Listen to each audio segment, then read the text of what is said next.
It was Monday night and my wife, Sandy, and I were sitting at the kitchen table, just like we did most evenings after a long day.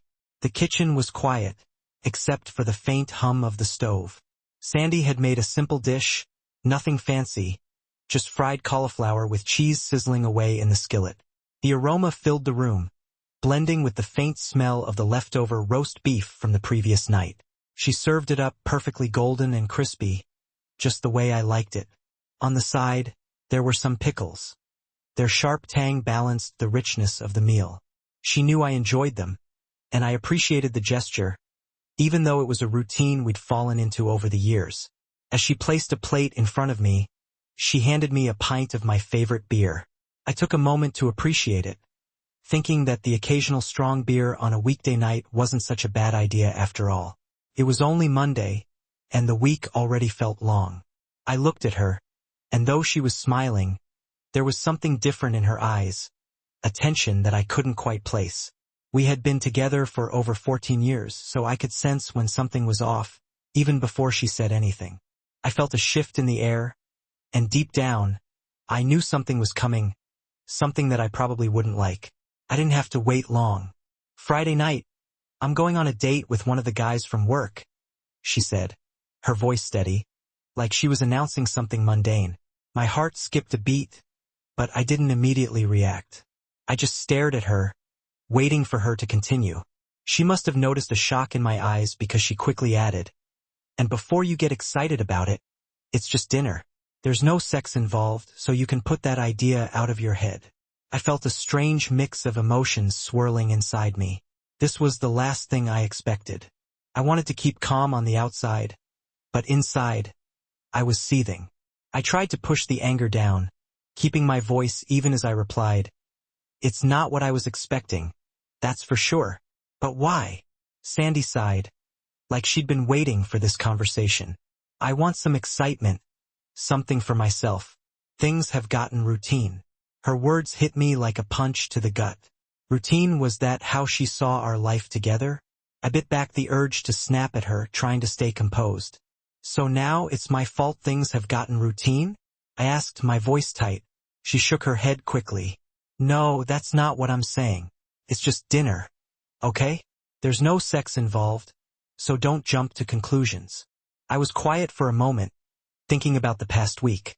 "You didn't say that when I took you to the Red Line last Saturday for dinner and dancing," I said, feeling defensive. "Or last Friday when we won the pub quiz. You were over the moon about the bottle of champagne we won that night. That was us, Sandy. Wasn't that exciting enough?" She looked at me, her expression softening, but her resolve was still there. "It's not about you, it's about me. I need something different, and Jonathan, he's been asking me for weeks. I always said no, but tonight I said yes." Jonathan, of course, it was him. She had mentioned him a few times in passing, just enough to put him on my radar, but never enough to make me suspicious until now. A few months back, I dropped by her office unannounced to bring her lunch. That's when I first saw him. I could see the way he looked at her, the way he ingratiated himself into her space, and it made my skin crawl.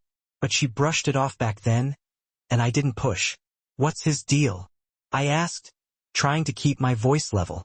"You really believe it's just dinner? No strings attached?" She met my gaze. "He promised, it's just dinner."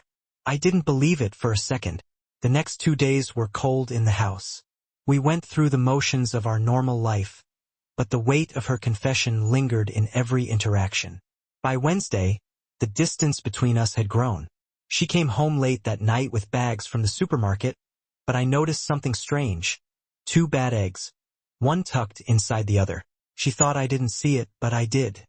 It was small, but the way she handled them told me she was hiding something. That night, while she cooked dinner, I excused myself and went to take a shower.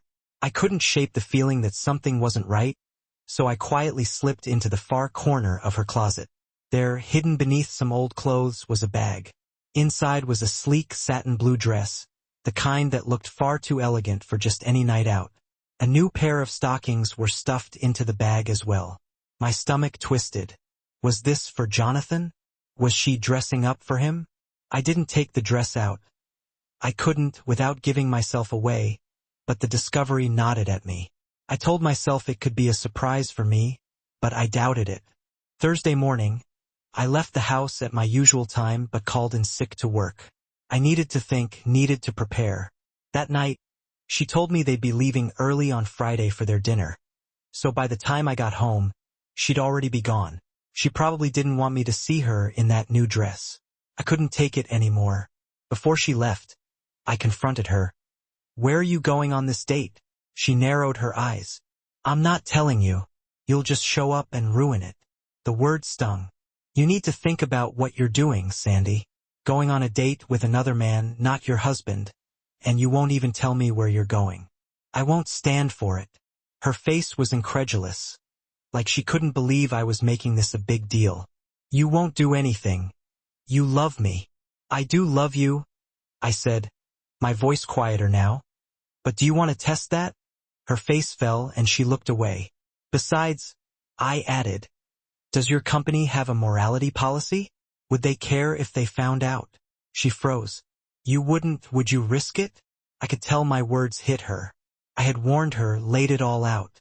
If she went, there would be no coming back. Friday morning was cold.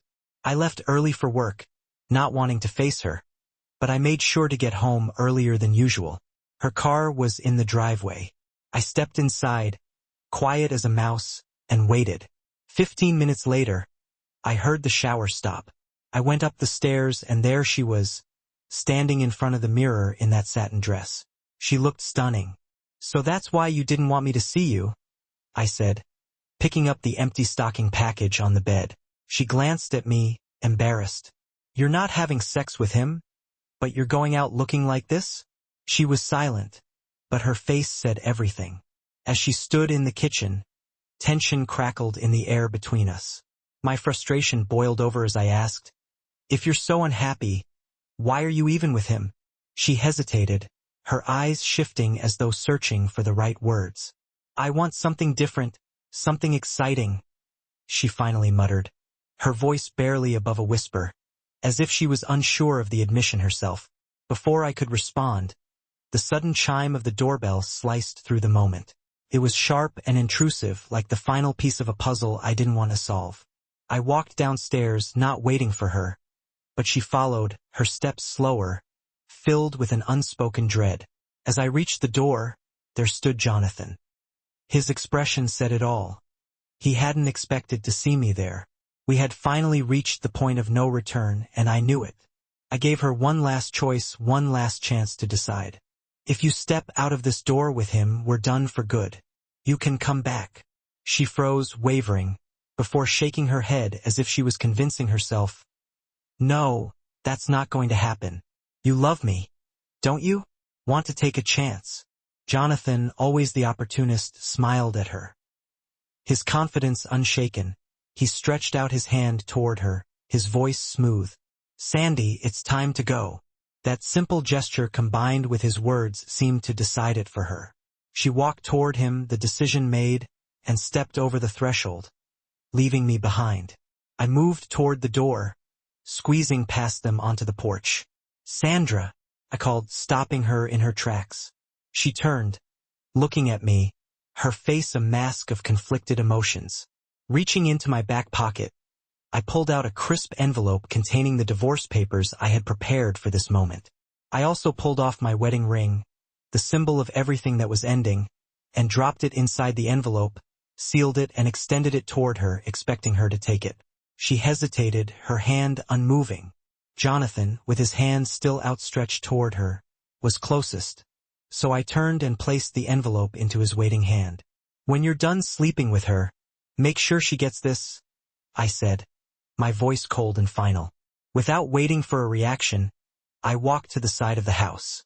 The for sale sign had been leaning there for days, ever since I contacted the estate agents. I picked it up. The weight of a decision felt lighter in my hands now. I hammered it into the yard, staking my claim on the new life that lay ahead. Sandra was still standing in the doorway, her mouth agape, leaning against the doorframe as if the world had tilted and she was struggling to stay upright. I ignored her, walking back inside to finish what I had started. My backpack and suitcase were already waiting by the door, so I grabbed them and headed for my car, throwing everything into the back seat without a second thought. I left. I turned one last time, facing her. "I'll be back tomorrow to get the rest of my stuff. Make sure he's not here," I said, gesturing toward Jonathan, who was still standing dumbfounded in the driveway. Sandra's knees gave out, and she collapsed onto the floor, sobbing. Her tears flowed freely now, but the sight of her breaking down didn't soften me. "Now you can date and sleep with whoever you want," I said, my voice cutting through her crying. Jonathan, finally shaking off his shock, stepped forward and shoved me. "You can't talk to her like that." I smirked, finding his outrage laughable.